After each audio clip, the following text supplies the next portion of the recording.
Bonjour à tous, et bienvenue dans ce webinaire consacré donc à la transformation numérique dans les organismes de formation. Nous vous remercions d'être aussi nombreux, à vous être, inscrits. On a beaucoup de participants aujourd'hui.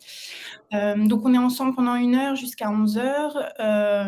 Alors avant de vous présenter les intervenantes, et le programme de cette heure à venir, je vais passer la parole à monsieur, Kouati de la Driets, qui est à l'initiative de projet et qui soutient le travail de l'ARACT Île-de-France. Monsieur Kouati, je vous donne la parole.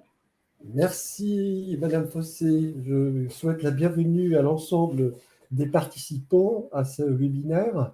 Donc très très vite pour effectivement laisser la place au contenu. Donc Eddy Kouati effectivement de la DRIEST. La DRIEST c'est quoi? C'est la direction régionale interdépartementale de l'économie, des entreprises, de l'emploi, du travail et des solidarités. On s'occupe notamment pour une grande partie effectivement du contrôle effectivement du contrôle du travail, notamment. Me concernant donc, effectivement, j'étais à l'initiative de ce projet. On travaille depuis de longue date sur la question du numérique et d'accompagner la mutation effectivement des entreprises et notamment des organismes de formation. Donc, je pense effectivement que tous les organismes de formation ont été en contact avec leur OPCO. Donc, pour les organismes de formation, votre OPCO, c'est Acto, hein, qui effectivement centralise l'accompagnement effectivement sur la question du digital. Donc, on a fortement soutenu effectivement cet accompagnement. Et la crise, effectivement, a bousculé les pratiques, notamment sur les pratiques pédagogiques, de façon, effectivement, on va dire, soit effectivement constructive, soit effectivement de manière un petit peu effectivement hésitante. Et aujourd'hui se pose la question pour nous, effectivement, comment effectivement poser les bonnes questions, à savoir une bonne intégration du numérique dans les pratiques, et en même temps en regardant l'aspect effectivement conditions de travail et activité. Le numérique va effectivement bousculer le collectif, va bousculer les pratiques effectivement de travail.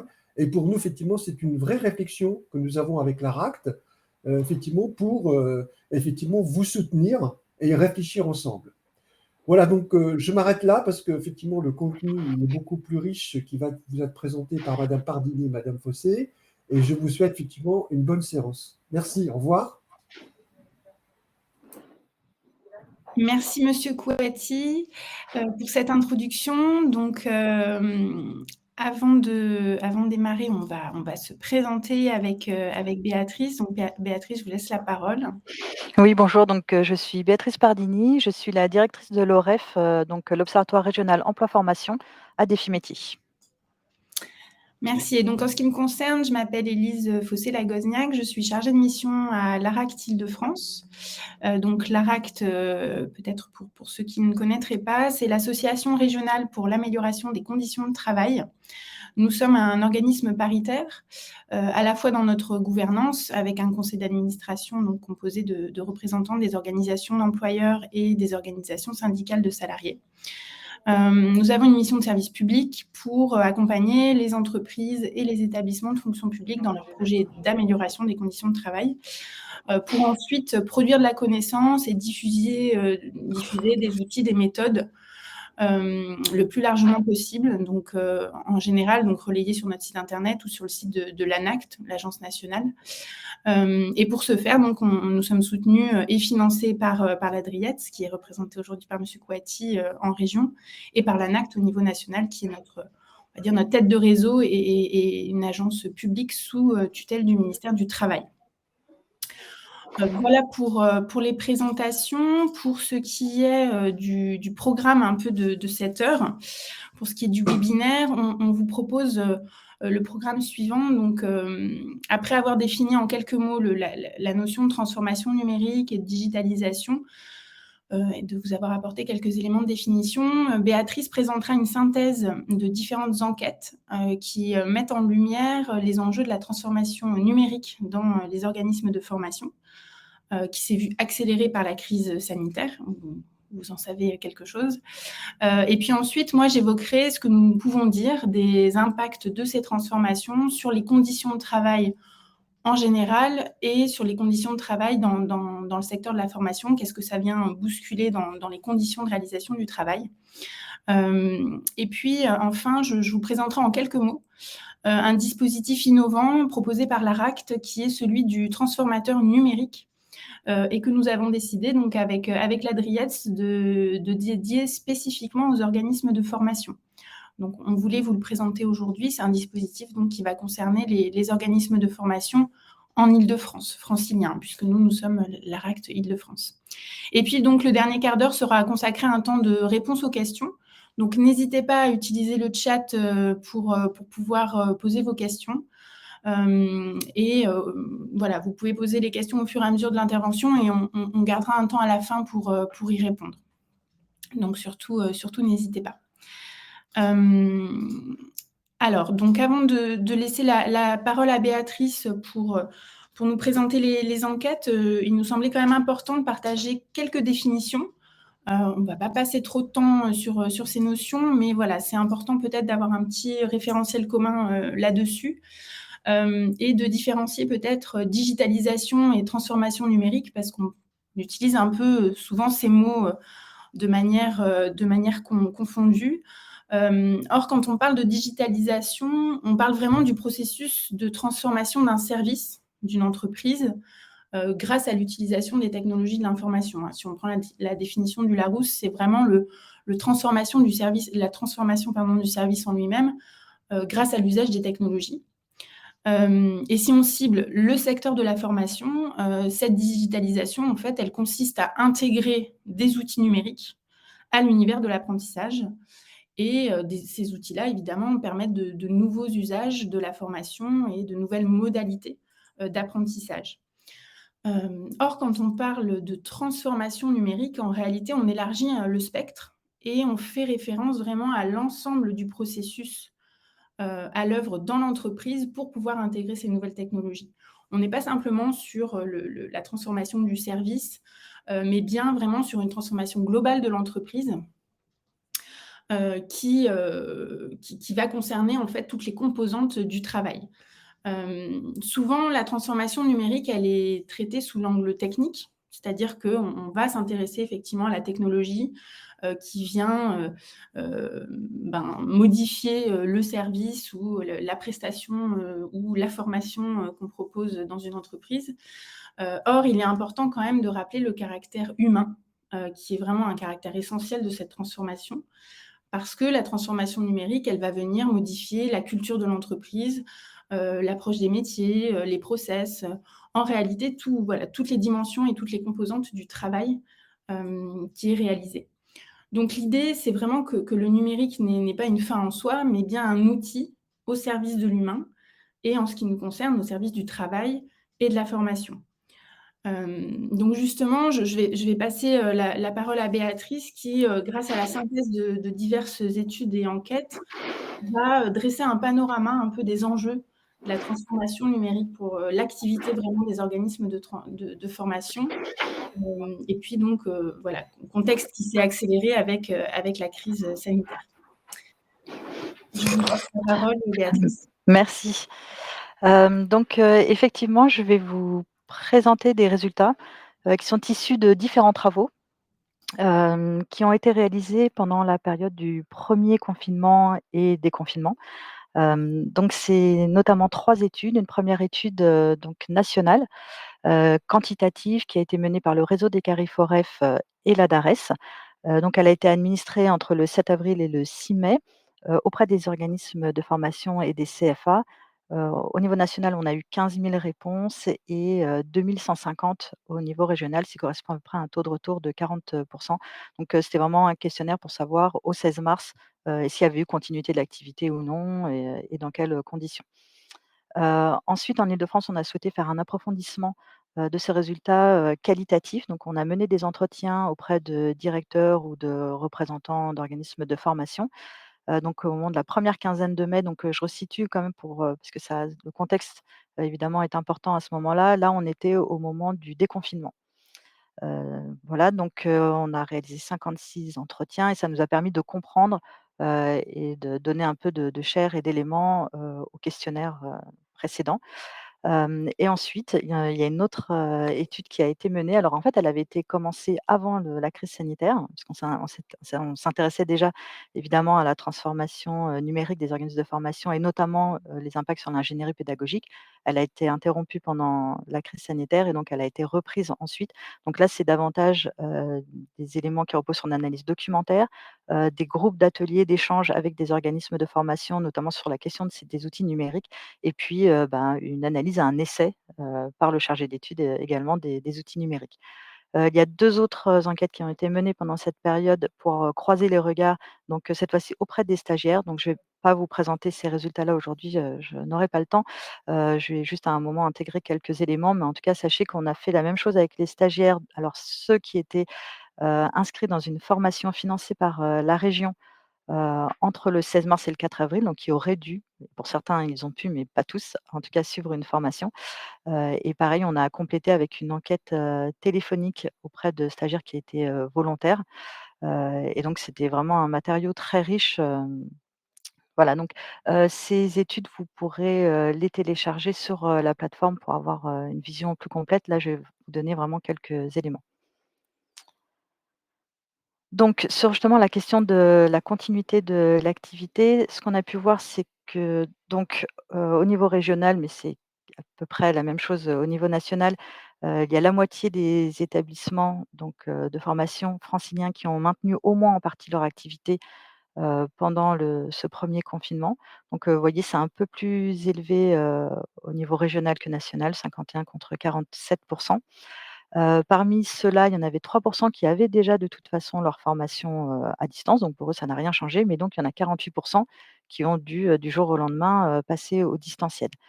Ce qui est important aussi, c'est que parmi la moitié qui n'a pas pu, maintenir et qui était obligée de suspendre son activité, on en a tout de même 6 qui ont maintenu un contact régulier avec, leurs apprenants, donc sans maintenir la formation.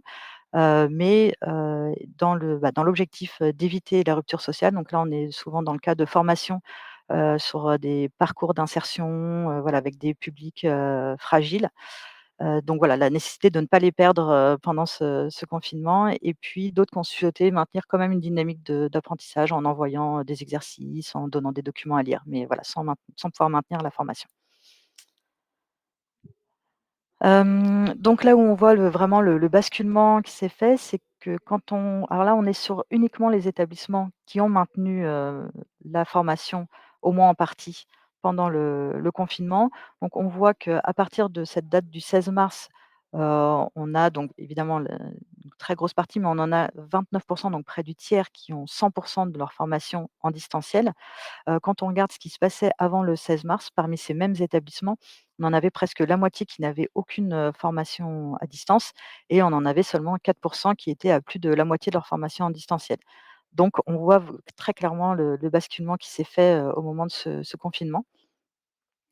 Alors maintenant quand on regarde, comment ont évolué, l'utilisation des outils, digitaux donc par les établissements, on voit très clairement que, quasiment, les tous les outils qui sont mobilisables, ont progressé au moment du confinement, à part, les outils de messagerie qui étaient déjà très utilisés, et on voit que la plus grosse progression, concerne, les outils de web conférence puisqu'on est passé de 36 à 78 au moment du confinement.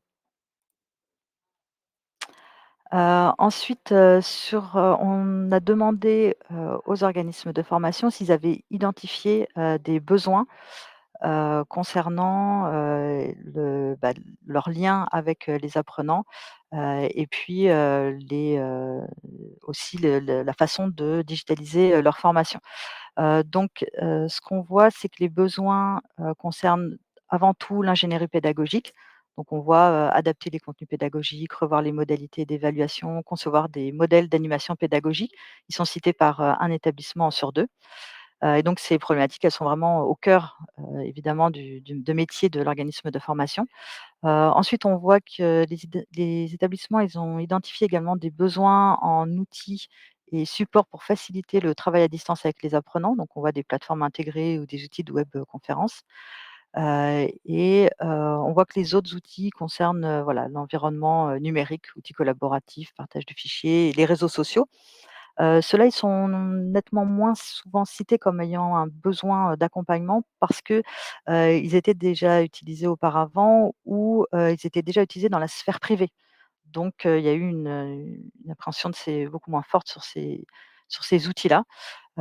Et on voit qu'il y a quand même, 20 des établissements qui déclarent ne pas avoir besoin d'accompagnement, donc voilà, c'est déjà intéressant. Ensuite sur, les besoins en termes d'équipement, de besoins d'équipement et d'ingénierie pédagogique, voilà, là on voit que, hem, finalement, les besoins les plus importants concernent les outils et notamment le financement, des équipements. Voilà, avec, plus de la moitié des établissements qui demandaient un soutien de ce point de vue-là. Aussi un appui en matière d'ingénierie pédagogique, notamment sur, la conception de ressources spécifiques et de scénarisation pédagogique des parcours.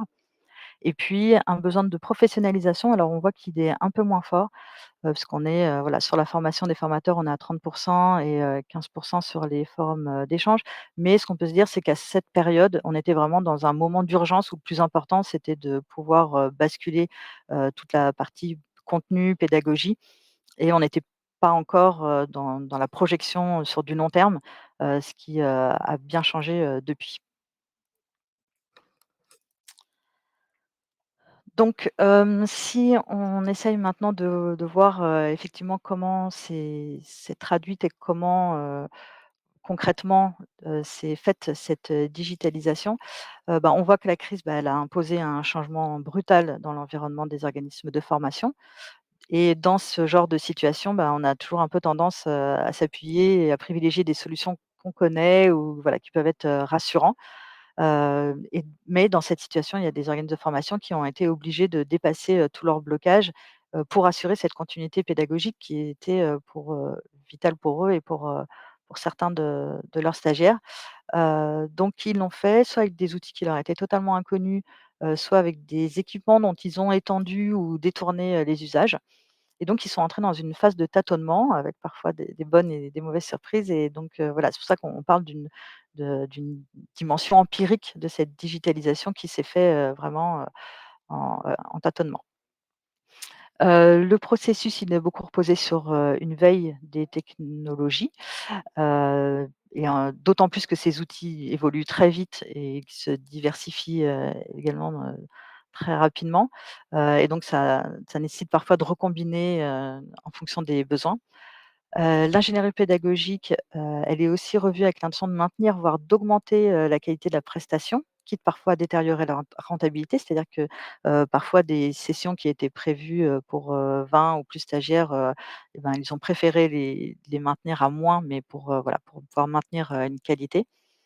Par contre, ce qu'on voit, c'est que les outils, ils étaient souvent mal maîtrisés, parfois en anglais, voilà et finalement, ça pas été simple. Ce qu'on peut retenir en 4 points, c'est que pour les séances de groupe, les outils tels que Teams et Zoom ont été privilégiés, alors que pour des séances individuelles, c'est plutôt les messageries instantanées sur smartphone, comme WhatsApp ou Messenger. La réorganisation, elle concerne, la réinvention des techniques d'animation également, pas uniquement, les contenus et du coup, pour répondre, à des situations qui prennent de l'importance en distanciel comme, la gestion des silences, l'absence de signes non verbaux, voilà, il a fallu prendre tout ça en compte, et puis d'un autre côté, il fallait maintenir, l'attention aussi des apprenants qui semblent beaucoup plus volatiles en distanciel. Alors la digitalisation, elle ne réduit pas forcément le temps de la formation, mais par contre, elle nécessite souvent de la séquencer autrement. Voilà, donc ça nécessite parfois d'étaler autrement dans la journée. Et puis ce qu'on peut noter aussi, c'est que d'outils gratuits en mode freemium, ça a pu réduire, l'accès à certaines fonctionnalités, et donc ça a entretenu la curiosité des organismes de formation pour d'autres outils, pour pouvoir, répondre à leurs besoins de façon, complète. Donc, ce qu'on a pu constater, c'est, finalement qu'il y a eu plusieurs, types de modèles et puis, c'est en continu donc voilà, ça encore aujourd'hui, on peut voir, un passage à d'autres formes de digitalisation. Heu, on a les cas où on a, sans finalement véritable modification du contenu, on a soit une transposition, des contenus vers, des médias numériques, ou alors on a l'ajout de services, numériques, pour, des contenus identiques. Donc ça, c'est ce qu'on a appelé transposition et augmentation. C'est ce qui a été le plus courant pendant, cette, phase de premier confinement, vu, l'état d'urgence, dans lequel il a fallu, réagir. Voilà, donc des cours magistraux qui ont été faits en visioconférence avec, l'envoi d'exercices par, messagerie, c'était le schéma le plus courant. Évidemment, c'était beaucoup plus facile de passer au distanciel pour, des formations qui renvoyaient plutôt, sur de l'acquisition de connaissances, plutôt que celles qui restent à des plateaux techniques pour, pratiquer. Un élément assez marquant, ça a été, l'usage du smartphone qui a été vraiment, prépondérant, parce que parfois c'était le seul mode d'accès à internet, de la part des stagiaires. Et donc on voit que cet outil, a été vraiment au cœur de cette, digitalisation pendant ce premier confinement. Il y a quand même des organismes de formation qui ont pu, revoir davantage en profondeur, leur, formation et donc modifier également les contenus. Donc là, on est sur des phases de transformation ou parfois même, voire de reconstruction et de réingénierie totale, du parcours pédagogique. C'est ça a été effectivement beaucoup plus rare pendant cette, période. En tout cas, ce qui est assez unanime, c'est que ça a nécessité un renforcement de l'accompagnement, la réorganisation du temps de formation. C'est des changements qui peuvent paraître, voilà, moins perceptibles, mais pour les organismes de formation qui ont été, assez chronophages, mais, indispensables. Donc justement, quand on essaye de jauger un peu, le ressenti pendant cette période, donc je vous rappelle, on est vraiment, au cœur de cette, phase, d'urgence, voilà, on n'est pas encore, avec, une prise de recul, suffisante comme on peut l'être aujourd'hui. D'ailleurs, l'étude, menée par, le RCO et la DARES a été, reconduite l'année dernière, donc les résultats nationaux seront bientôt disponibles et nous pourrons faire encore une déclinaison régionale.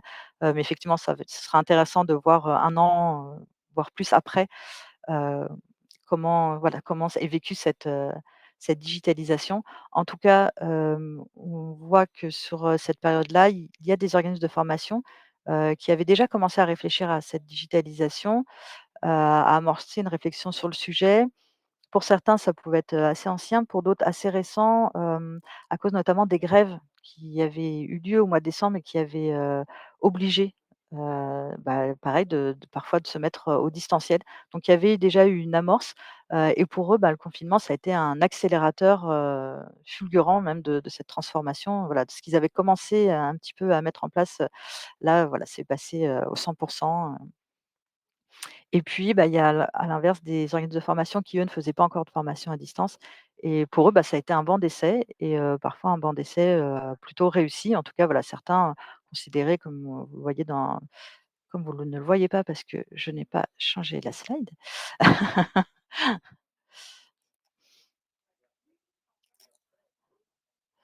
Dans les verbatim, voilà, certains, considéraient que ça allait donner une corde de plus, à leur arc, pour, effectivement, ajouter ça dans leur offre de service. En tout cas, ce qui est ressorti un peu du ressenti, c'est déjà, le constat que faire de la formation, ça demande d'être outillé, et c'est n'est pas anodin parce que justement, avec, la multitude d'outils qui existent, les organismes de formation étaient un peu perdus, dans cette période-là. Que c'est plus qu'un simple changement de modalité de formation. Ce qu'on disait, c'est que même pour les organismes de formation qui ont été obligés de faire simplement une simple transposition, c'était pas satisfaisant pour eux et que voilà, ils se sont rendus compte que ça nécessitait de travailler davantage, l'ingénierie, de formation. Il y a cette idée que la formation à distance ne remplace pas le présentiel. Je rappelle qu'on était sur des organismes de formation qui, avaient l'habitude de former uniquement en présentiel, et donc il y a une partie pour eux de la relation, qui est perdue et puis il y a de toute façon, des comme on le voit sur la partie pratique, c'est très difficile, évidemment de faire, en distanciel. Et puis alors il y a cette idée où là, cette fois-ci, on n'a pas forcément heu, de consensus auprès des organismes de formation, mais on a quand même une grande partie qui pense que la formation à distance, n'est pas adaptée à tous les publics, alors que d'autres pensent que ça devrait l'être et que c'est plutôt, après aux outils et aux formateurs d'essayer justement de mettre, cette possibilité à disposition de tous les publics. Mais, pour certains, voilà, c'est certains profils, ça voilà, ça peut être plus compliqué. Si, on regarde du côté du ressenti des stagiaires, donc, je vous disais, on a complété donc avec ce regard-là, justement parce que ça nous a vraiment donné, également l'autre regard, c'était vraiment très intéressant. Il y en avait voilà, là 88 découvraient la formation à distance, donc à l'occasion de ce confinement. Donc ils ont découvert la formation à distance, finalement dans des conditions, pas optimales puisque les formations à la base, elles n'avaient pas été conçues pour ça. Donc ils notent une préférence marquée pour le présentiel, ces stagiaires. Il faut voir que je rappelle également, c'était une période où pour certains, ils avaient des enfants, les conjoints, tout le monde à la maison.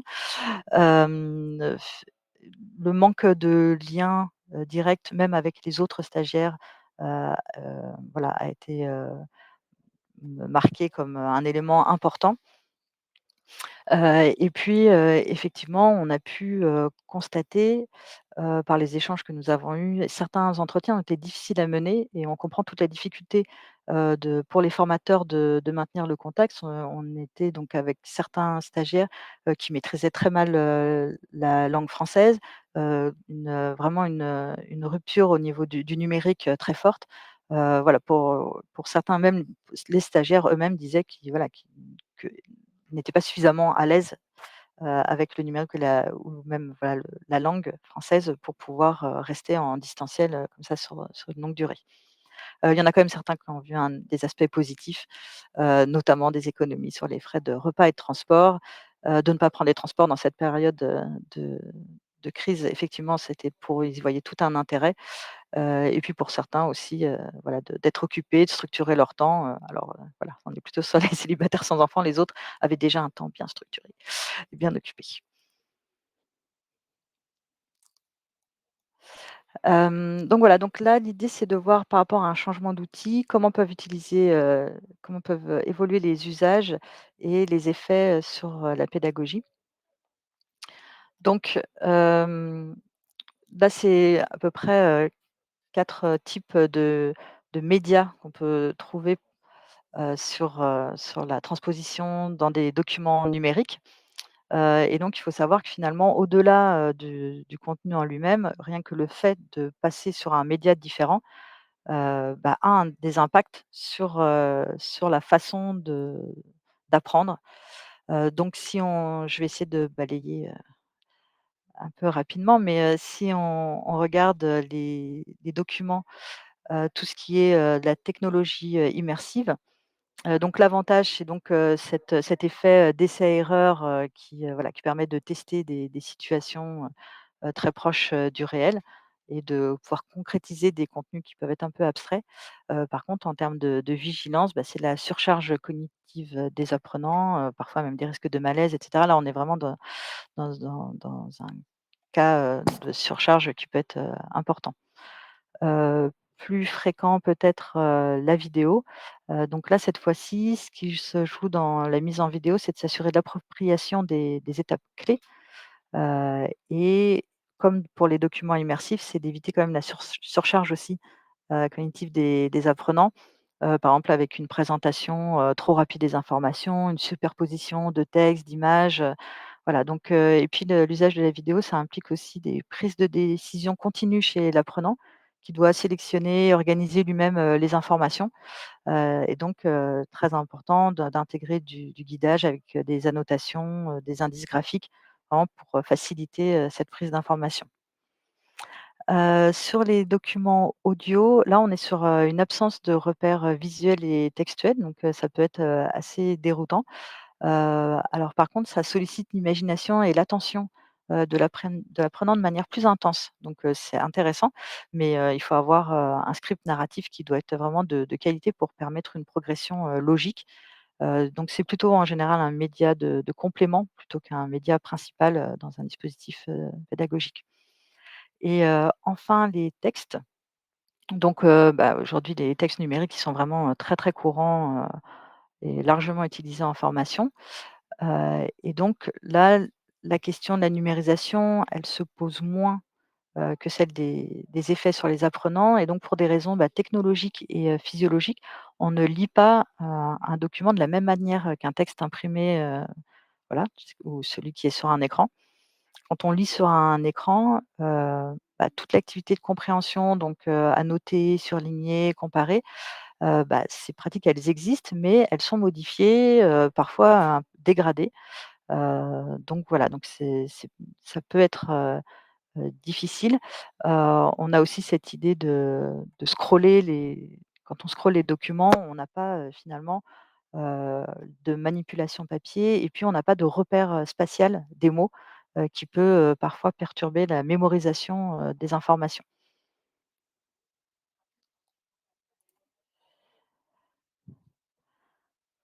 Hem et rapidement, je vais terminer avec, ce qu'on peut voir des effets, qui sont cette fois-ci liés au support, matériel directement.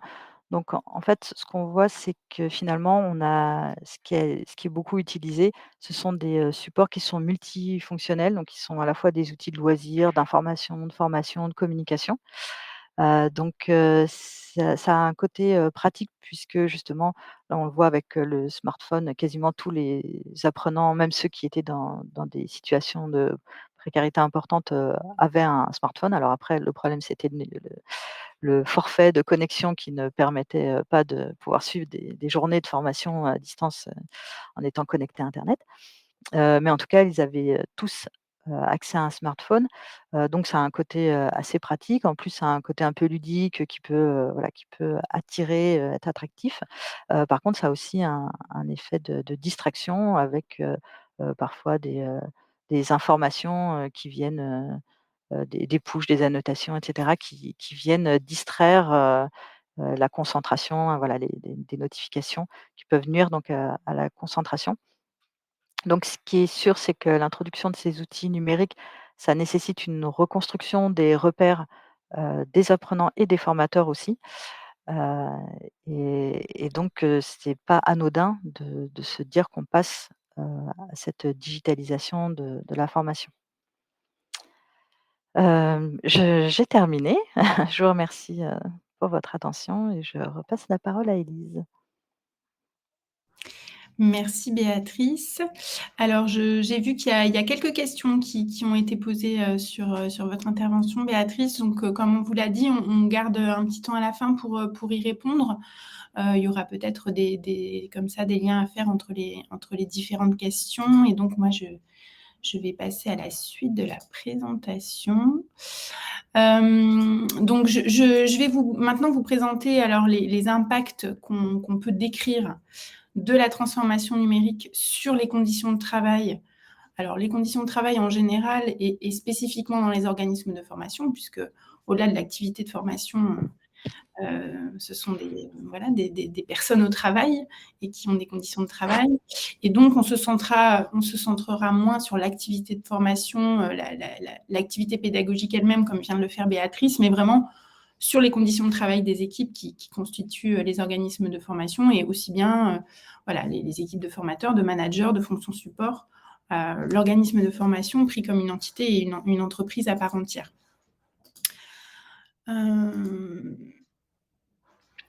Alors, on parle souvent de la transformation numérique et quand j'ai donné la définition, moi-même, j'ai donné la définition de la transformation numérique. Or, en fait, il s'agit, de transformations numériques au pluriel, qui sont protéiformes, singulières, selon les contextes, des entreprises et des organismes de formation en particulier. En fait, ces contextes, ils vont évidemment dépendre de la taille de l'organisme, des effectifs. selon que voilà, on est une équipe de 3 personnes ou un organisme beaucoup plus important avec des effectifs très importants, voire un organisme intégré dans un établissement de fonction publique, par exemple, beaucoup plus grand. Donc ces contextes, ils vont dépendre voilà, de la taille et puis de l'organisation, c'est-à-dire comment on répartit le travail entre la conception pédagogique, l'ingénierie et l'animation, la répartition du travail administratif sur les équipes de fonction support, le formateur, la répartition aussi du travail commercial, puisque là, il y a tout un, on va dire, on l'a vu aussi dans ce qu'a présenté Béatrice, mais un changement de curseur aussi dans ce que proposent les organismes de formation en termes d'offres de services et de formation, et puis de réponse au marché aussi, puisque l'arrivée du numérique a aussi fait bouger les curseurs des commanditaires et des marchés qui sont ouverts. Ces contextes, ils vont dépendre aussi de la composition des équipes. Voilà, tous les organismes de formation ne vont pas vivre la situation, on l'a vu, de la même façon, selon que l'expérience des uns des autres, leur ancienneté dans le métier, leur ancienneté, j'y mets des guillemets, dans l'utilisation des outils numériques, et de ce fait, selon les compétences qu'ils ont pu développer ou acquérir au fur et à mesure de leur parcours. Et la façon dont cette transformation va s'opérer va aussi différer selon le profil des stagiaires. Donc, Béatrice en a parlé, hein, leur capacité à être à l'aise avec l'utilisation des outils numériques, selon aussi leur besoin d'être en lien, on va dire, avec la structure, que ce soit le formateur ou le personnel administratif pour remplir son dossier. Voilà, certains sont à l'aise avec le fait de faire ça par mail et à distance, d'autres vont avoir besoin de la relation humaine, on va dire, pour pouvoir s'inscrire dans un parcours et être accompagnés. Ça va différer aussi selon les objets de formation, c'est-à-dire selon qu'il s'agisse de savoir de base, par exemple, qui peuvent être adaptés dans certains contextes à effectivement un apprentissage à distance, les savoirs d'expérience, où vraiment le geste est important, le numérique va pas du tout avoir le même rôle et ne peut pas avoir la même place. L'antériorité, évidemment, de la structure sur le sujet, selon que l'offre proposait déjà des modules à distance ou en e-learning avant. Et puis aussi les outils des marchés, c'est-à-dire voilà, quels sont les outils des commanditaires, est-ce que c'était... Et il y avait quand même une tendance de fond antérieure à la crise sanitaire autour de ça, j'y reviendrai, qui sont venus vraiment bousculer les pratiques, en particulier du travail administratif. Et puis enfin, le processus de transformation, il va varier énormément selon les orientations stratégiques de l'organisme de formation et les choix opérés en termes de positionnement par rapport à la place du numérique dans l'offre. Voilà, la réflexion stratégique autour de cette question, elle est essentielle parce que de ces choix stratégiques va découler effectivement les réorganisations possibles à mener au sein de l'organisme. C'est-à-dire qu'on a vu que ça a réorganisé la façon d'animer la formation, de construire l'ingénierie, mais de cette réorganisation de la formation découle une réorganisation du travail, une répartition des rôles et la question, par exemple, de la répartition entre l'activité de conception, l'activité d'animation, avec cette arrivée du numérique qui transforme quand même la nature même de l'activité, est un enjeu qui se pose pour les directions d'organismes de formation.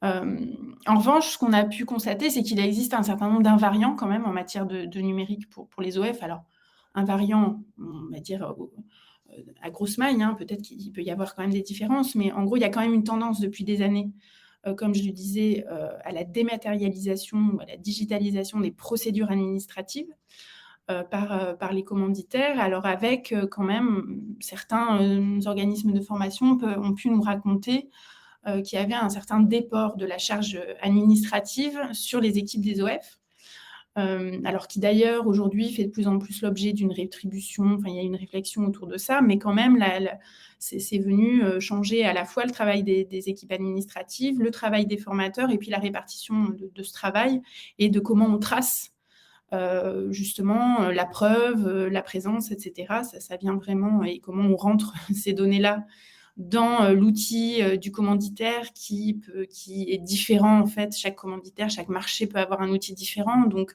il y a une complexité liée à ça qui est notable.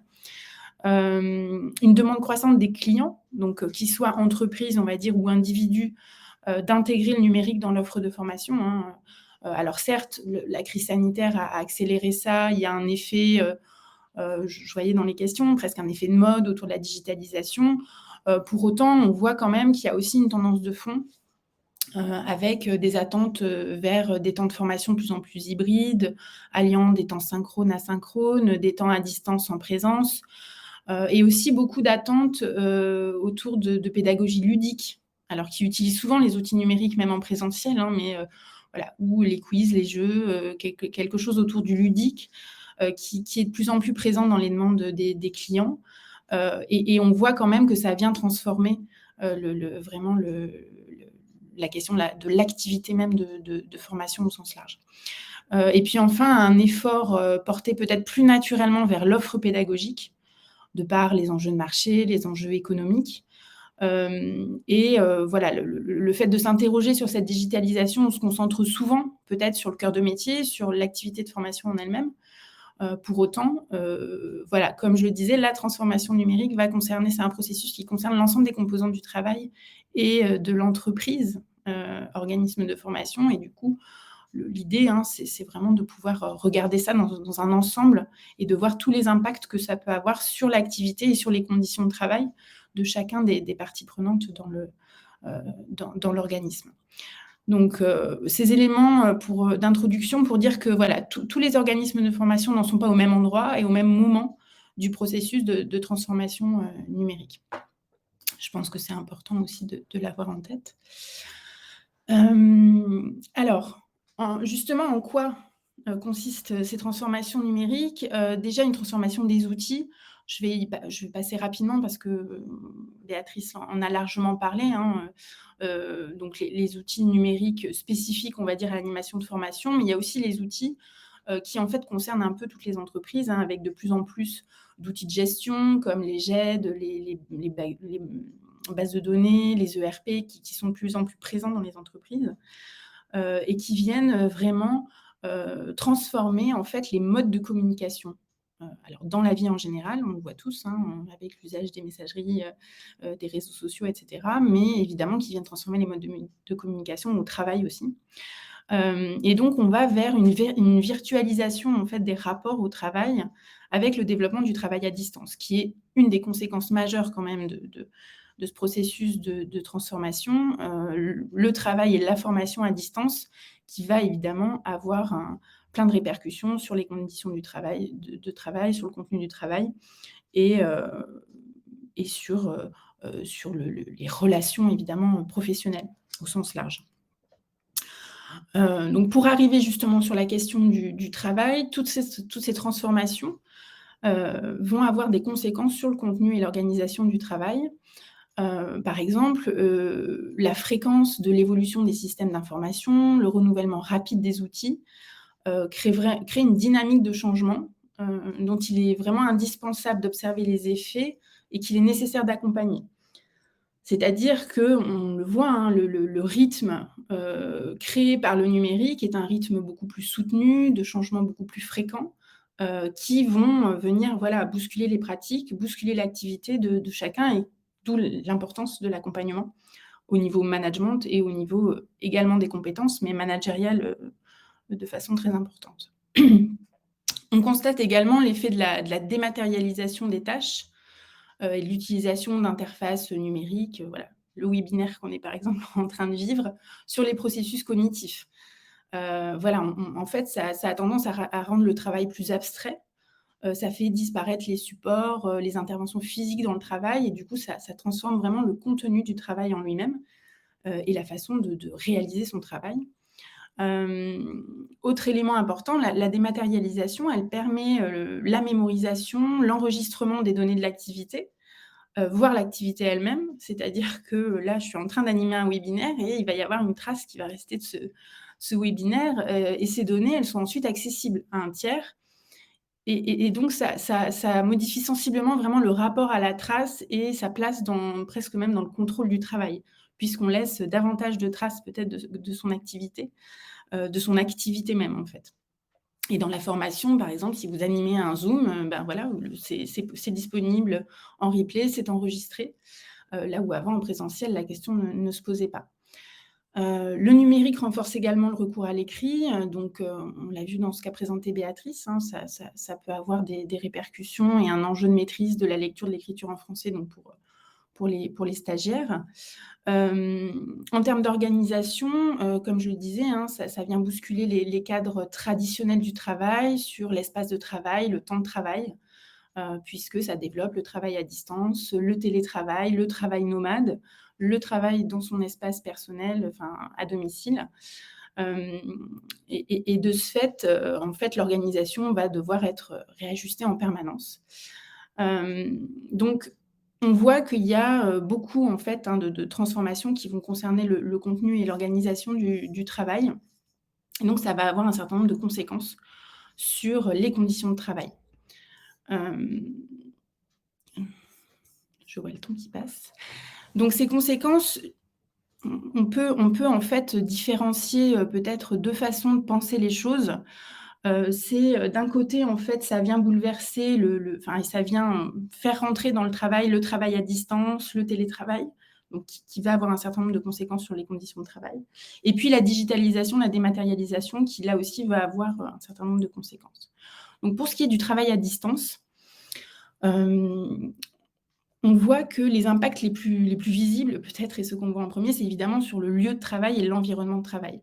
C'est-à-dire que si d'un côté, le travail à domicile, il offre l'opportunité de sortir des open space qui ont démontré quand même beaucoup de limites, au moins 1 ou 2 jours par semaine, ça permet de gagner en concentration. Enfin, beaucoup le disent, hein, ça permet de sortir un peu du flux du bureau, de pouvoir se poser, d'être moins interrompu.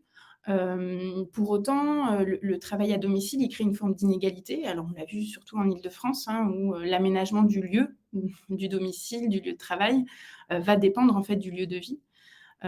Et voilà, tous n'ont pas le même espace, la possibilité d'avoir un lieu spécifiquement dédié au travail, ce qui est dans les recommandations. Parfois, c'est la table de son salon ou le bureau dans sa chambre, où du coup, voilà, la mise en œuvre du télétravail et du travail à domicile peut engendrer un brouillage des frontières entre sa vie personnelle et sa vie au travail, puisque le travail vient vraiment faire irruption dans l'espace privé et inversement.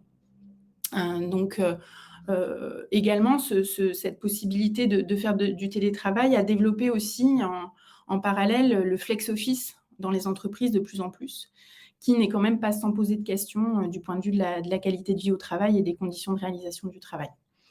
Le travail à domicile, c'est aussi l'occasion de diminuer les temps liés au transport. Donc ça, c'est quand même quelque chose de plutôt favorable en termes de conditions de travail.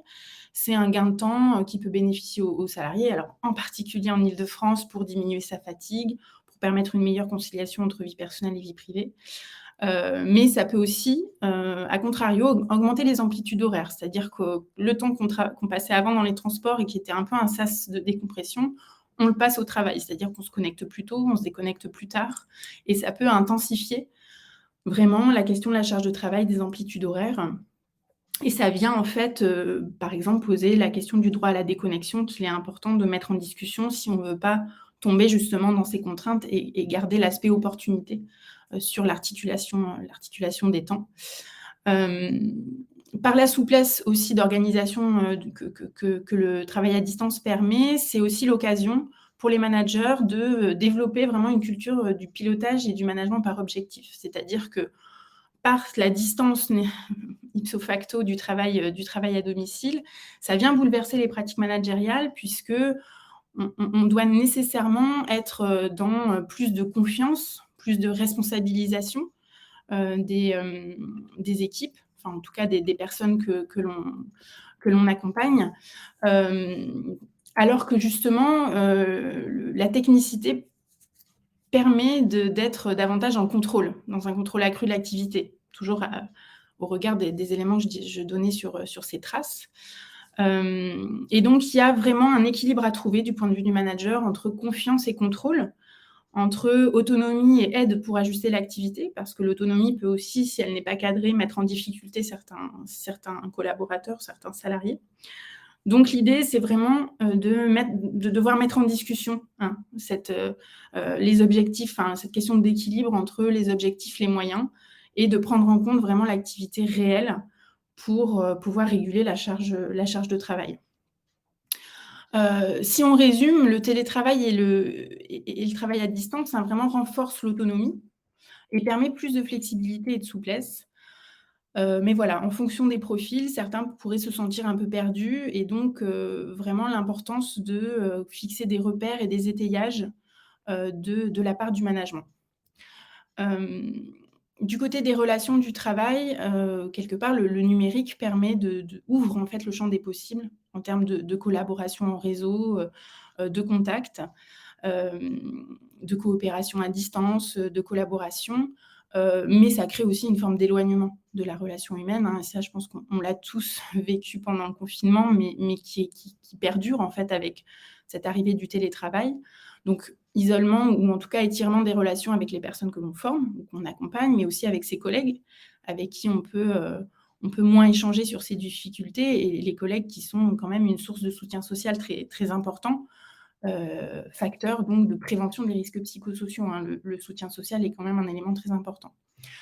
Donc ces changements, si à certains égards, ils peuvent créer une forme nouvelle d'engagement par cette autonomie accrue, par exemple, ils peuvent aussi, à contrario, avoir un certain nombre d'effets délétères, avec une forme d'isolement, de sédentarité et de stress au travail, qui découle un peu de toutes les contraintes là qu'on vient de décrire. J'essaye d'avancer, je vois que je suis en train un petit peu de dépasser le temps. Donc sur la pratique au-delà de la pratique du travail à distance, on a vu que l'arrivée du numérique a aussi donc enclenché une digitalisation des services et des formations. Et cette pratique de dématérialisation, elle a un effet effectivement visible, immédiat sur les lieux et les environnements de travail. Tout simplement, ça permet une diminution de l'usage du papier, donc ça désencombre l'espace. Ça permet aussi un reditionnement des espaces de travail. Mais en revanche, on sait que ce travail un peu tout numérique n'est pas sans contrainte sur le corps. Qu'il ne faut pas minimiser, le travail sur écran, il peut induire des postures délétères, augmenter le risque de troubles musculo-squelettiques. Alors d'autant plus qu'on aura tendance à faire moins de micro-pauses. On se rend compte qu'avec le travail digital, on a tendance à moins se lever, moins regarder hors de son écran. Or, on sait que ces phases de micro-récupération, elles sont indispensables pour le repos des yeux, des tendons, mais aussi pour diminuer la charge cognitive, l'attention, la vigilance. Donc, cette notion de dématérialisation, de digitalisation, elle vient vraiment moduler l'intensité du travail. La question de l'intensité du travail, alors, dans certains cas, de manière favorable, elle peut permettre un allègement, par exemple, du travail administratif, mais bien souvent, elle contribue quand même à une densification et plutôt à une augmentation de la charge informationnelle, voire à une charge mentale importante. Voilà, avec les messageries instantanées, on attend des réponses instantanées, on cherche à tracer le plus possible, donc il y a vraiment une notion de responsabilité qui est accrue. Et puis vraiment, l'ère numérique a fait bouger le curseur de la notion d'urgence, et ou la notion vraiment de réponse instantanée, immédiate. Pour revenir sur la question de l'allègement des procédures administratives que j'ai mis dans les opportunités, c'est vrai que pour le secteur de la formation, c'est moins vrai, puisque, comme je le disais tout à l'heure, on constate plutôt quand même une augmentation des attendus administratifs sur vraiment les organismes de formation depuis l'arrivée du numérique, et qui va peser sur l'ensemble des métiers, en fait, que ce soit formateur, fonction support, encadrement. Et donc, au-delà de cette traçabilité demandée, la multitude d'outils, d'interfaces multiplie les canaux, les sollicitations et donc les modalités de travail aussi, qui génèrent quand même une charge vraiment cognitive qui peut mettre en difficulté, voilà, selon que l'on soit à l'aise ou pas avec les outils, selon que l'on soit très sollicité ou pas. Donc là, il peut y avoir vraiment des différences notables en termes de conditions de travail. Sur les relations, vraiment, ce travail numérique, il apporte quand même de nombreuses opportunités. en termes de partage de savoir. On le voit, ça développe les possibilités de formation. C'est quand même une opportunité de ce point de vue-là. Il peut toucher plus de personnes, hein, que ce soit sur le périmètre géographique ou le potentiel vraiment de perspectives de développement. En revanche, il peut aussi être à l'origine vraiment d'une fracture numérique et creuser des écarts, alors déjà existants, mais vraiment renforcer ces écarts au sein du collectif. Et sans un accompagnement fort du management, un bilan des compétences maîtrisées et à développer, ces inégalités, elles peuvent vraiment devenir problématiques entre ceux qui savent faire, en gros, et ceux qui ne savent pas. Et cette identification des compétences, c'est un vrai enjeu managérial, car elle met en fait les salariés éloignés du numérique dans une posture délicate de dire: «Je ne sais pas, je ne sais pas faire», et c'est quand même s'exposer que de dire ça. Et donc l'idée, c'est vraiment de pouvoir construire un cadre sécurisé et sécurisant, pour, voilà, en annonçant, qu'un accompagnement sera possible, les formations proposées, pour que la parole, en fait, puisse se libérer le plus possible. D'ailleurs, pour ce qui est des compétences, l'ère du numérique, on voit, offre aussi des leviers de reconnaissance à ceux qui le maîtrisent, et puis aussi des possibilités de parcours, hein, pour ceux qui le maîtriseraient moins. Mais ce qu'on peut constater aussi quand même enfin, c'est que toutes ces transformations, elles vont modifier le rapport à l'autre, modifier le rapport au travail, et elles vont venir bousculer fortement l'identité professionnelle des travailleurs, et en particulier, celle des formateurs. Puisque voilà, au centre quand même du travail de formation, il y a la relation à l'autre, il y a la notion de transmission, et transmettre en face à face n'est quand même pas la même chose que transmettre à travers un écran. Alors évidemment, hein, c'est un peu simpliste de dire ça, et tout l'enjeu, c'est d'articuler du présentiel et du numérique. Il ne s'agit pas de penser que tous les OF sont passés à du tout numérique. Mais voilà, avoir en tête quand même cet impact sur l'identité professionnelle qui n'est vraiment pas à négliger sur ce que ça peut produire chez les formateurs et chez les personnes qui accompagnent les stagiaires, aussi dans le personnel administratif, par exemple. Donc, après avoir posé ces quelques constats, je vous propose quelques pistes de réflexion, hein, pour que, quelque part, ces projets de transformation numérique, ils tiennent compte des contraintes, et puis ils constituent des leviers d'amélioration des conditions de travail. Alors, en quelques mots, parce que je vois qu'on est bientôt à l'heure de webinaire, les pistes d'action, donc je vous ai mis sur la colonne de droite, vous avez des liens pour télécharger en fait un certain nombre de kits qui ont été développés par le réseau Anactaract, que vous pourrez retrouver. Donc sur ces pistes d'action, ce qu'on peut dire, c'est qu'un des leviers principaux de la qualité de vie au travail, c'est la mise en discussion du travail et le fait de pouvoir agir sur lui. Donc une des pistes d'action, ça sera en fait, pour accompagner ces projets, vraiment de mener des retours d'expérience, donc à la fois sur le télétravail, sur la formation à distance, mais aussi sur l'usage des outils numériques, pour pouvoir en fait co-construire des règles d'usage par métier et intermétier d'ailleurs. Voilà, l'idée, c'est vraiment de faire ce REX avec les formateurs, avec le personnel administratif, avec les managers, ou peut-être pour les organismes de plus grande taille, avec d'autres fonctions, comme des fonctions de ressources humaines, pour pouvoir en fait réajuster l'organisation et les équipements si besoin. Donc vraiment de pouvoir faire des allers-retours, comprendre comment ça se passe et réajuster le fonctionnement. Donc je vous ai mis le kit télétravail qui peut aider à la réflexion là-dessus.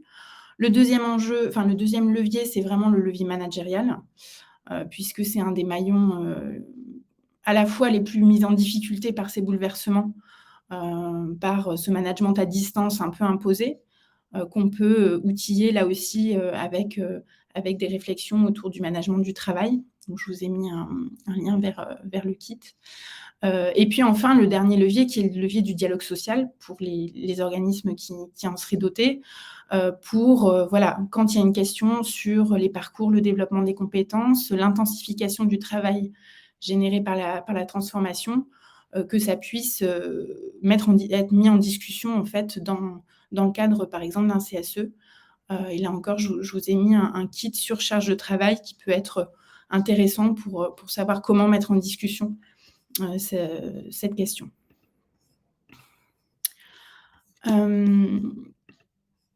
Alors, voilà, on a posé tous les impacts, en tout cas un certain nombre d'impacts sur les conditions de travail.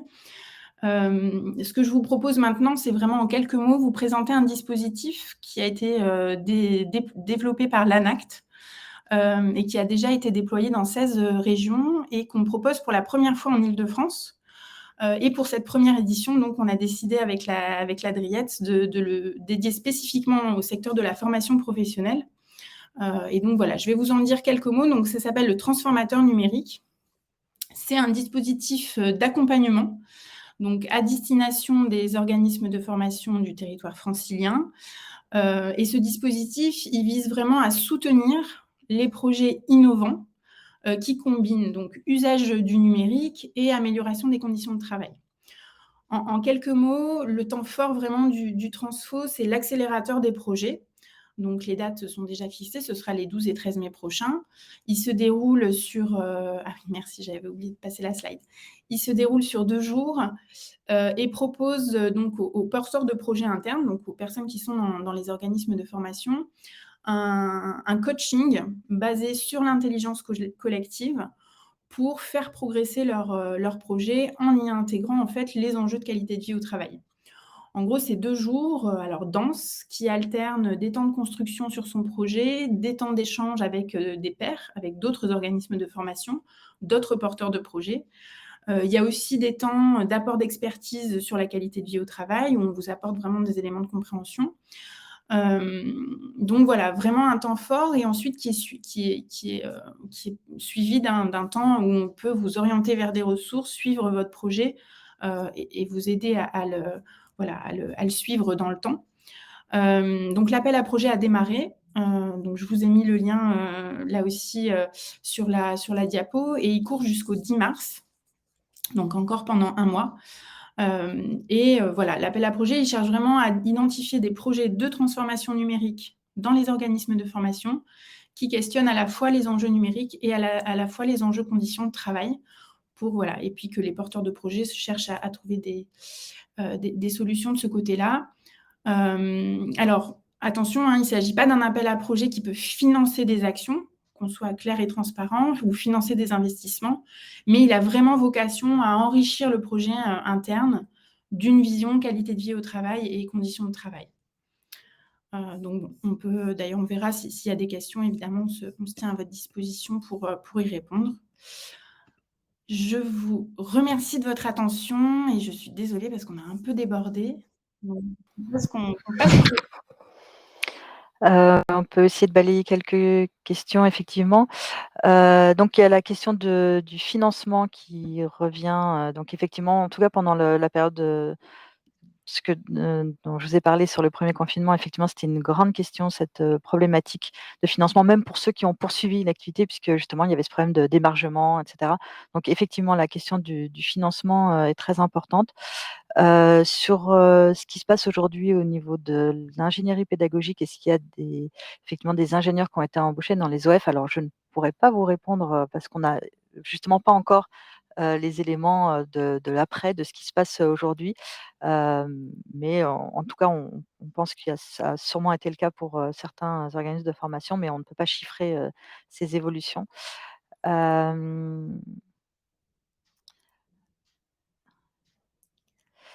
Oui, le fait que ce soit très dépendant le public, effectivement, ça, c'est des constats qu'on a pu voir.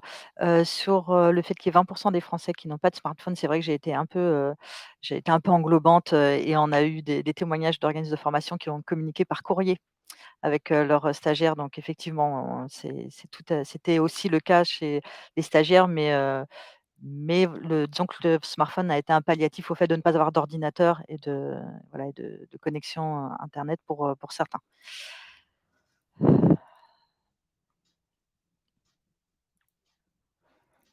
Alors sur le financement, ensuite, c'est des questions donc qui sont apparues pendant ton intervention, Élise. Il y a des questions sur les aides qui existent pour l'équipement. Et alors ça, moi, je ne pourrais pas y répondre.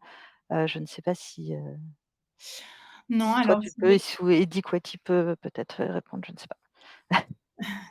Oui, sur effectivement les aides financières sur l'équipement, spécifique aux OF, j'aurais pas de réponse. Par contre, on peut effectivement, noter la question, alors si vous pouvez nous mettre, votre mail dans le chat pour la personne qui a posé cette question, pour qu'on puisse effectivement alors après, hem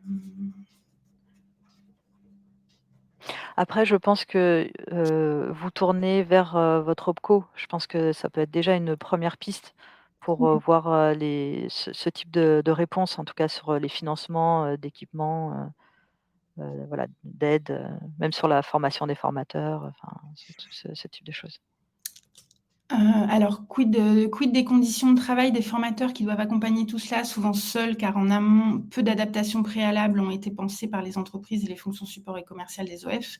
Alors tout à fait, enfin, disons que ça fait partie des contraintes que j'évoquais et de notre point de vue, alors je dis pas que c'est simple, hein, mais c'est, par, cette mise en discussion intermétier entre, les fonctions support, les fonctions commerciales et les formateurs qui auront par la suite à faire ces adaptations d'ingénierie, d'animation, que c'est indispensable. C'est-à-dire qu'il faut croiser les contraintes du formateur avec, les enjeux commerciaux, par exemple, pour pouvoir effectivement vendre des choses qu'on soit en capacité de produire par la suite. Donc, dans l'idée toujours de cette qualité de vie au travail, c'est vraiment par la mise en discussion, hein, que c'est extrêmement important de pouvoir échanger sur ces enjeux-là. Je ne pourrais que préconiser ça.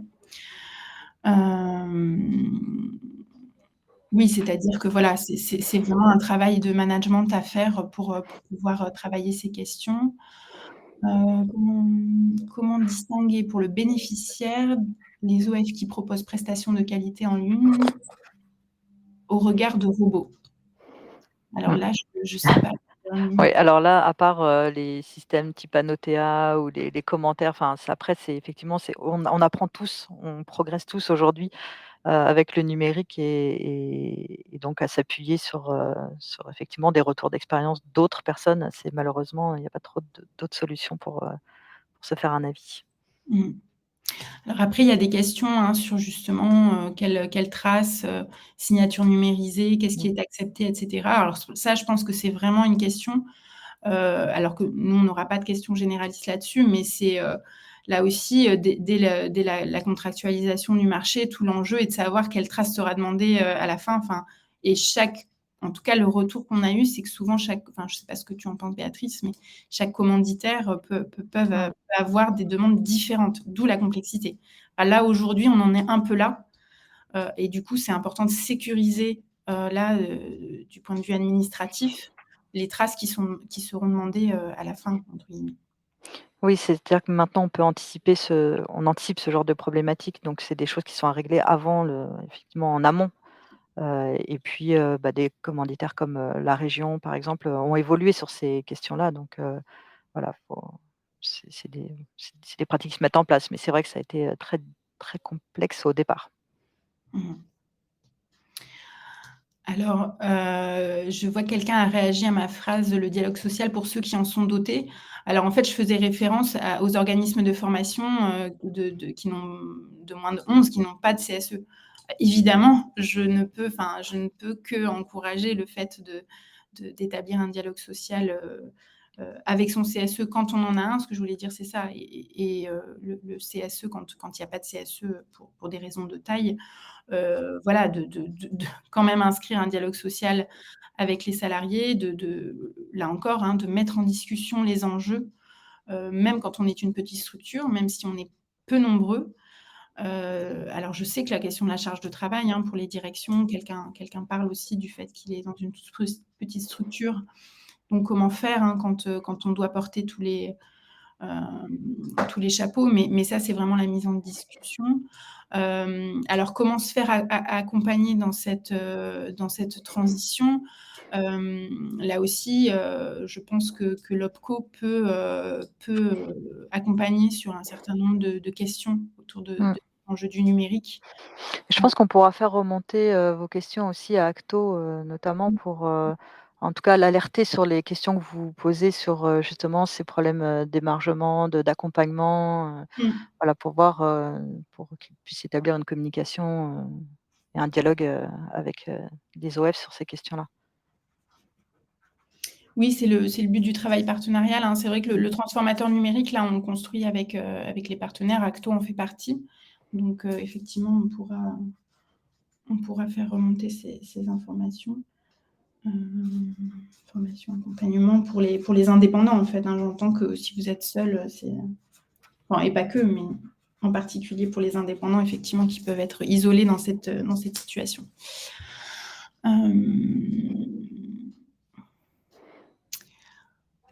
Concernant la dématérialisation des procédures, on constate un décalage entre la norme, ce qui permet établi par la loi et ce que les OPCO font.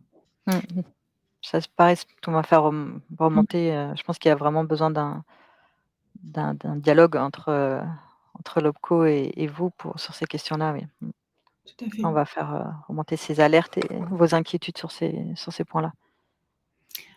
Avez-vous prévu le même dispositif transformateur numérique ailleurs? Alors, à ma connaissance, aujourd'hui, il n'y a pas de transformateur numérique spécial organisme de formation qui est prévu dans une autre région.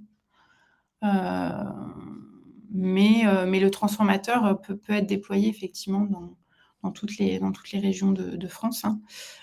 Mais voilà, peut-être pas spécifiquement. En tout cas, je vous conseille en fonction de l'ARACT, pardon, de la région à laquelle vous appartenez, de vous inscrire, par exemple, à la newsletter de l'ARACT de votre région et pour pouvoir être tenu informé des éventuels transformateurs qui seraient organisés. Sinon, je vous ai mis aussi le lien, hein, vers le transformateur. Et du coup, enfin, j'espère que j'ai mis le lien. Sinon, le site du transformateur, vous avez en fait tous les transformateurs numériques en cours pour la France, en fonction des régions. Quels outils numériques conseilleriez-vous pour l'animation de formation à distance, type Kahoot? Alors moi, j'ai pas forcément de Non, d'idée. j'aurais pas de réponse non plus sur, des questions très outils, Mmh. voilà, c'est malheureusement, encore à ce stade, ça on est aussi en tâtonnement. Mais, mais effectivement, non, Oui, je crois que mine de rien, toutes ces mmh, transformations, elles sont relativement récentes au regard on va dire, d'une possibilité de transformation, des pratiques, des usages, de, de, de se mettre d'accord entre commanditaires, OPCO, financeurs. Enfin, c'est vraiment tout ça est relativement récent. Mais voilà, on note quand même, parce que ça revient beaucoup, hein, comment faire pour faire écouter raison aux OPCO concernant les signatures électroniques. Voilà, on sent que ça, c'est un sujet important, effectivement, qui est au cœur de votre activité, donc qui peut représenter une contrainte forte de ce point de vue-là. Donc là, et je ne sais pas si Monsieur Coati de la Driette, je pense qu'il devait partir, il a dû, je pense, quitter la Réunion, mais c'est des choses qu'on pourra discuter avec lui aussi, en tout cas pour l'Île-de-France, quoi.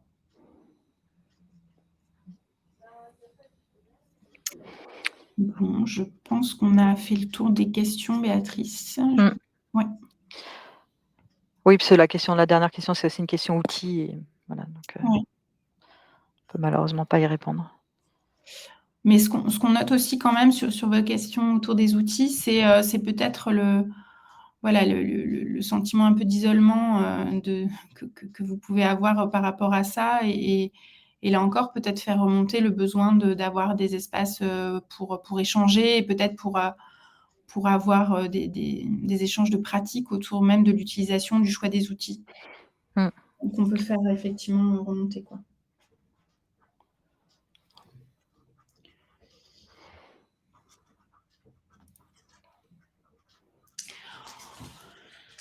Bon, écoutez, s'il n'y a pas de nouvelles questions, on va vous remercier pour votre attention, nous excuser pour, voilà, le petit quart d'heure de dépassement qu'on a eu. Et voilà, et on espère, pour les organismes de formation franciliens qu'on aura des candidatures sur notre transformateur numérique. Surtout, n'hésitez pas. Et n'hésitez pas à me contacter, et à contacter l'ARACT si vous avez des questions et si jamais il y avait certains éléments qui n'étaient pas clairs. Voilà. Merci beaucoup. Merci beaucoup.